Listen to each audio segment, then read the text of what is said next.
Right now, if you need to use the bathroom, you will walk into a small room, press a lever, and a whirlpool of clean water will make your waste vanish forever. You won't think twice about it. But for 99.9% of human history, that lever didn't exist. When you had to go, you went in the dirt. Modern humans almost never experience this, but for over 300,000 years, every single one of your ancestors had to deal with their waste manually. There were no pipes, no sewers, and no toilet paper. Just you, the wilderness, and biology. So how did they actually survive this? The answer reveals the hidden cause behind the rise and fall of empires, the deadliest era in human history, and why you are fundamentally different from your ancestors. Let's start at the very beginning, before cities, before farming, before anything. For the vast majority of our species' existence, we were nomadic hunter-gatherers. You might picture their lives as a miserable, disease-ridden nightmare. But ironically, when it came to sanitation, early humans had a massive biological advantage over us. They had the ultimate waste disposal system. They simply walked away. When a nomadic tribe needed to use the bathroom, they walked a safe distance from camp, did their business, and nature took care of it the rest. Dung beetles, soil bacteria, and the sun broke it down within days. Because they never stayed in one place for long, their waste never had the chance to accumulate. This isn't just a theory. Scientists have proven this by studying paleofeces, ancient fossilized human poop recovered from dry caves. When researchers analyzed coprolites from prehistoric hunter-gatherers, they found something shocking. These ancient nomads were incredibly healthy. They had surprisingly low intestinal parasites. Their constant movement was a biological shield. By the time any parasite eggs in their waste could contaminate the soil or water, the tribe was already 50 miles away. But then, about 10,000 years ago, humans made a decision that nearly doomed the entire species. We discovered farming. We stopped moving. We built permanent settlements, villages, and eventually, cities. But there was one massive, fatal flaw in this new lifestyle. We stopped walking away from our waste. Imagine a village of 500 people staying in the exact same spot year after year with no plumbing. The waste piled up, it seeped into the soil, it contaminated the drinking water. When scientists analyze the paleofeces of early agricultural societies, the health data falls off a cliff.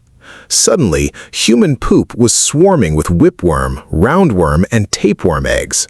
By domesticating animals and living right next to our own accumulating filth, humans created a microscopic war zone. Dysentery and cholera became regular, lethal visitors.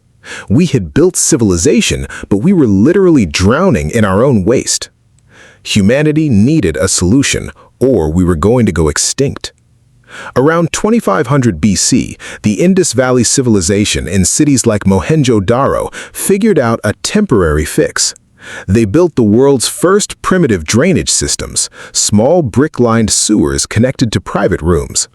But the most famous and most deeply misunderstood sanitation system belonged to the Roman Empire. If you read standard history books, the Romans were the undisputed kings of ancient hygiene. They built massive stone aqueducts, stunning public bathhouses, and complex public latrines. But modern science has recently uncovered a horrifying dark truth about Roman toilets. Imagine walking into a Roman public latrine. It is a grand room with marble benches and dozens of keyhole-shaped openings cut into the stone. You sit down, shoulder to shoulder with 20 complete strangers. There are no stalls, there is no privacy. You are all just sitting there, talking about politics or the weather while doing your business. But that is not the terrifying part. The terrifying part is what happens when you are finished. Because the Romans did not have toilet paper. Instead, they used something called a xylospongium, also known as a torsorium.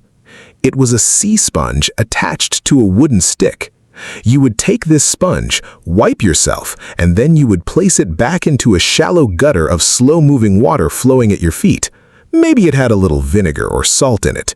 And then, the stranger sitting next to you would pick up that exact same sponge and use it on themselves. It was communal wiping.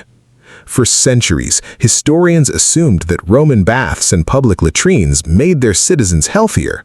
But recent archaeoparasitology studies, where scientists dig up the drains of these ancient Roman latrines, reveal the exact opposite. Parasite levels actually skyrocketed during the Roman Empire. The communal sponge was a biological weapon. Even with the flowing water and vinegar, bacteria thrived inside the porous sea sponges.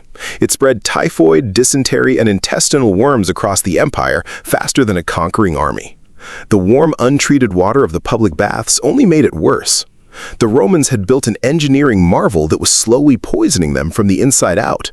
In fact, the Roman philosopher Seneca recorded a true story of a dramatic gladiator who was so desperate to escape his fate in the arena, he hid in a public latrine and killed himself by shoving the communal toilet sponge down his own throat.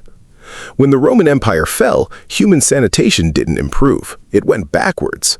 For the next 1,000 years, through the Middle Ages, the concept of a sewer was largely forgotten.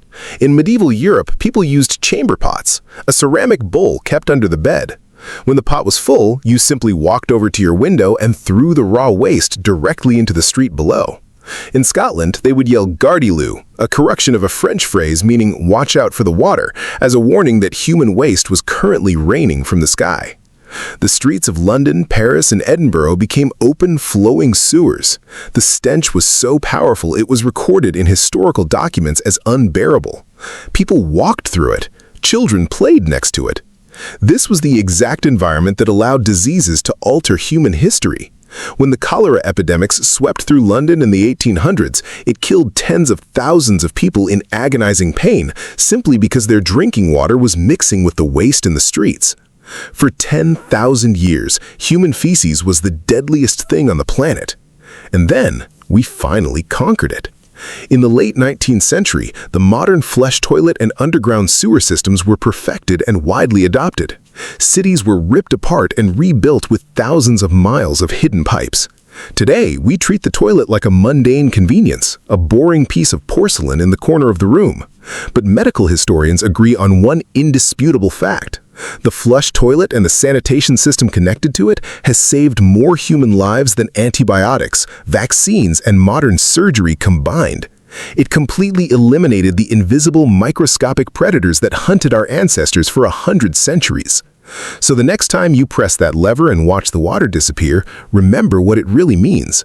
You aren't just flushing, you are interacting with the single greatest medical invention in human history, the one device that finally allowed humans to outrun our own biology.